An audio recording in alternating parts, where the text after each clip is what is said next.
city go against me. Every time I'm in the street, I hear Men down. All right. That is right.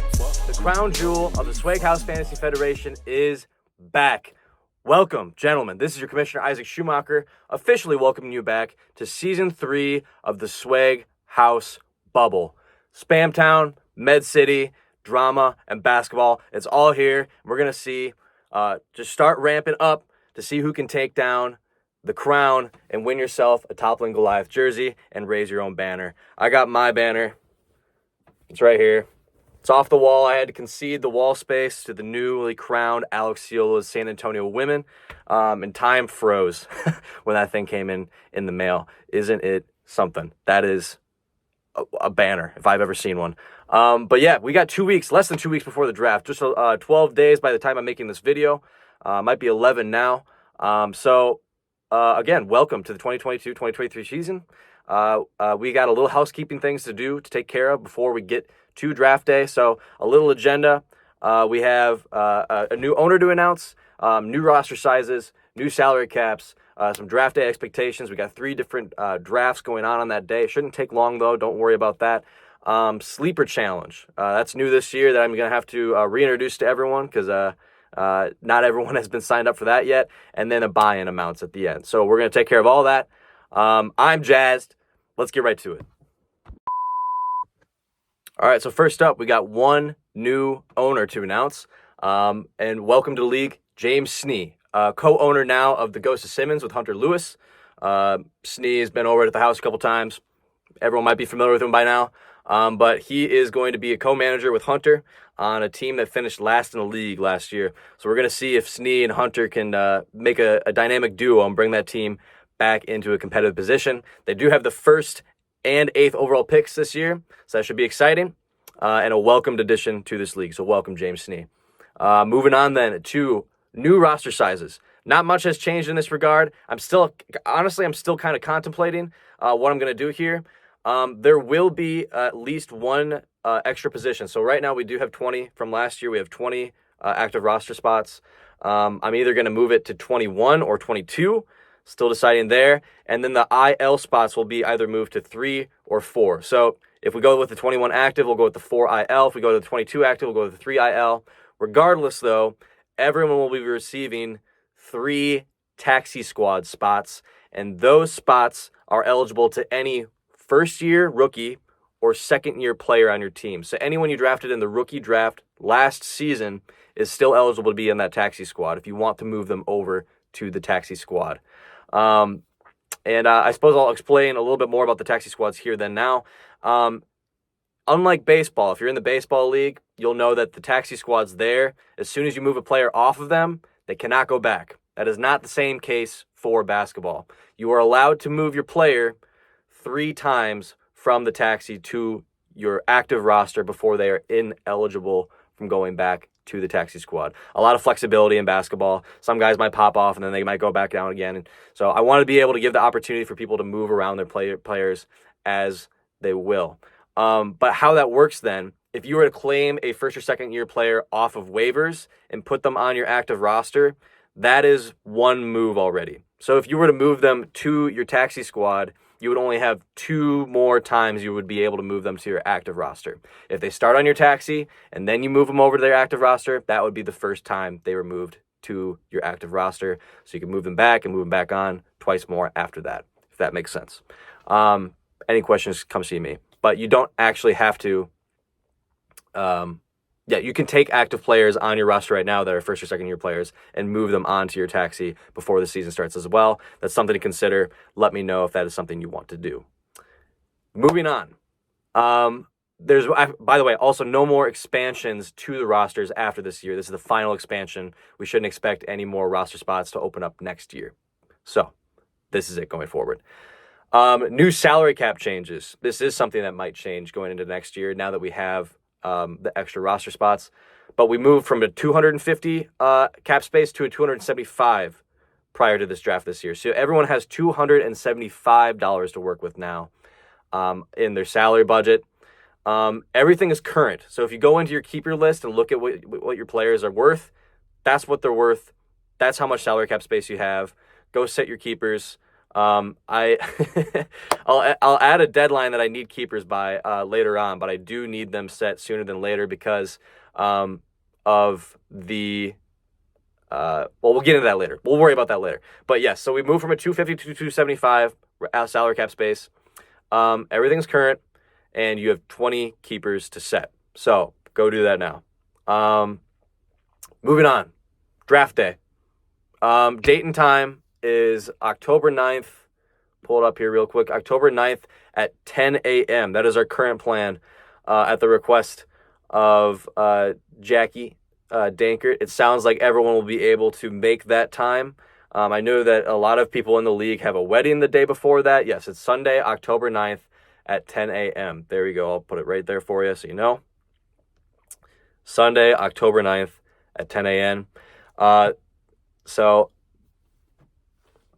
we get a Zoom going. Please let anyone that can't make that time, please let me know. Again, I don't expect the draft. All three drafts shouldn't take longer than an hour, hour and a half tops. So it's not going to take too much time out of your day. We want to try to get it over with before football starts, so everyone can just proceed from there. But the rookie draft. So here is the list of the rookie draft picks.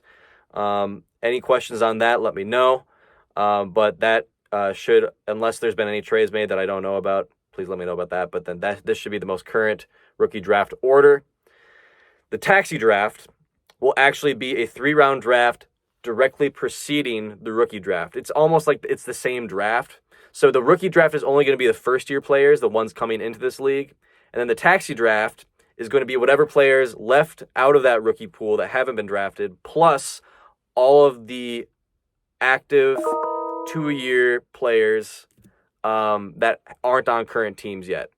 And so it will be a pool of both of those draft classes for everyone to choose from, and it's going to be the same order. So the inverse order, right? Hunter would have the first-round pick. Hunter would have the first pick in that taxi squad draft. Alex would have the last pick in that taxi squad draft. Those picks are also able to be traded with. So if that's something you want to do, let me know. But yeah, and then here's the link to that taxi and rookie draft page is included in the bio here. So go check it out. The lobby's already open. It's eligible for everyone to fool around with. So go check that out and see what that looks like so you can start game planning it a little bit. And then the free agent draft after that, of course, that's the one on ESPN. If you remember from last year, we have everyone's free agent budget carried over from last year. And so we started with 300. We said after the 3 first seasons, we were going to scrap that 300 budget and go with a new fresh budget. I'm thinking that fresh budget is probably going to be $100. And going forward, we're going to have the option for people to choose how much of that $100 they want to spend in the free agent draft and how much of it they want to carry into the regular season with them. So that also goes for this year. You are allowed to take as much money as you want and put it into this free agent draft from your free agent draft budget, which is also current. Go to under the players tab, look at your salary budget, your budget players. That's how much money you have to spend. So please, that's why I want you to set your keepers. So I want you to know how much money you want to take out of that budget and put it into your free agent draft budget. Whatever you take. So if you have $233 and you want to take out $33 and put it into your free agent draft, that $33, whatever's left over from that after the draft, you can't put back in. Use it or lose it. So if I have 133, I take 33 out, that 33 is gone no matter if I use it all in the draft or not. Then I have a 100 left. So keep that in mind. But that's how that works. And I need to know how much every team wants to use, hopefully a day or two before the draft. So please let me know. And then, keepers, my deadline, please have your keepers submitted to me by October 8th. That's going to make my life a lot easier on the morning of the draft. Okay, this is kind of a bigger one too. This is new this year. The Sleeper Challenge. So most of you are probably already familiar with Sleeper. None of you are probably familiar with how to play fantasy basketball in Sleeper. And it's a completely different game, much different than ESPN, and that's why I want to throw it in as a little bit of a side game for this year so that we can see who the best Sleeper team is, because it's a bit different to try to win in Sleeper than it is in ESPN, and let me explain. So Sleeper, you have probably like I think there's 10 players. So it's like a guard, a point guard, a shooting guard, a guard, a small forward, a power forward, and a forward spot, a center spot, and then I think 2 or 3 utilities. So I think it's like 10 players you're playing with. Those are your starting lineup players, and each of your starters only gets 1 game to count towards their score for the week.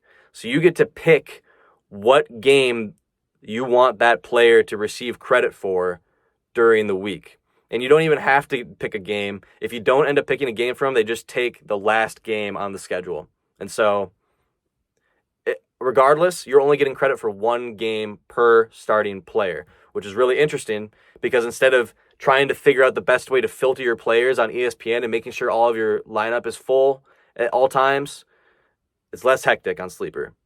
You get your best 10, you throw them in there, you see how they do. And so this is really going to test who has the most top-heavy team. I know Jackie D is excited for this because he thinks he's got some of the 10 best players in the league. He doesn't have to worry about filtering them in and out. Alex should be thrilled about this. He's also got some of the best top 10 players in the league. There's going to be I want to make a pretty decent pot on this. And so we're going to talk about what we want to do for the buy-in on that. But we need people to get signed up because the league already exists. I sent out an invite to everyone, but we only have 4 of the 12 teams signed up already. It's Lucas, me, Hunter, and James. So please, everyone, I'll send out a link again, maybe in the group chat right after this video comes out, but we need everyone signed up for that because but there's no draft for that. All the rosters are already completed anyway, but I want people to, get in, before the season starts. So we got that going. If there's any questions about that, please let me know. Because a lot of it will be manually done by me, but like if you want to pick guys up, we're trying to make it replicable. So like your team from ESPN is carried straight into Sleeper. That's a big one I needed to clarify. It's like we're not doing a separate league here. It's everything from ESPN is being transferred to Sleeper, and then that's what you're working with for the Sleeper Challenge. And then that brings us to buy-in because last year we did 40. This year I'm thinking we should do 50, and then let me explain it. So like the payouts, so it would be 100. It would be $100 to the winner of the Sleeper Challenge. It would be $300 to the winner of the ESPN champion. It would be $50 to each divisional champion, and then it would be a 60-40 or even maybe a 50-50 split between second and third place. Probably 60-40 is what we're thinking. So that's how that money would break down if we were to do a $50 buy-in. Otherwise, I'll leave it up to you guys. If we feel more comfortable with a $40 buy-in, that's fine. But I'm thinking 50, especially going forward in this league, might be a good round number to land on. And then the money ends up shaking out really nicely. If you win the Sleeper Challenge, you get 100. You win ESPN, you get 300, which ends up coming out to basically 200, and then the jersey. And then 50 for each divisional winner, 60-40 for second and third place. Sounds good to me. I'll leave it up to you guys, though. We'll have a referendum on that. Other than that, I really don't think I have anything else to tell you. A little bit of a shorter video, and that's fine. Let everyone live with their day.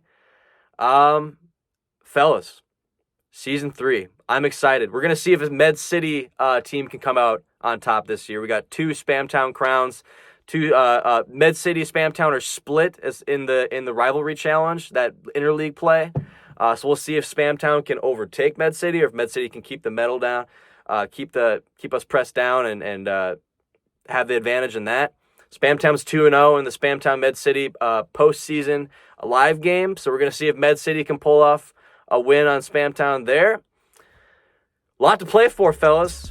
We got basketballs to pass out at the end here, so set your keepers, set your lineups, get your draft strategy going, and we will see you on October 9th. God bless, and peace out.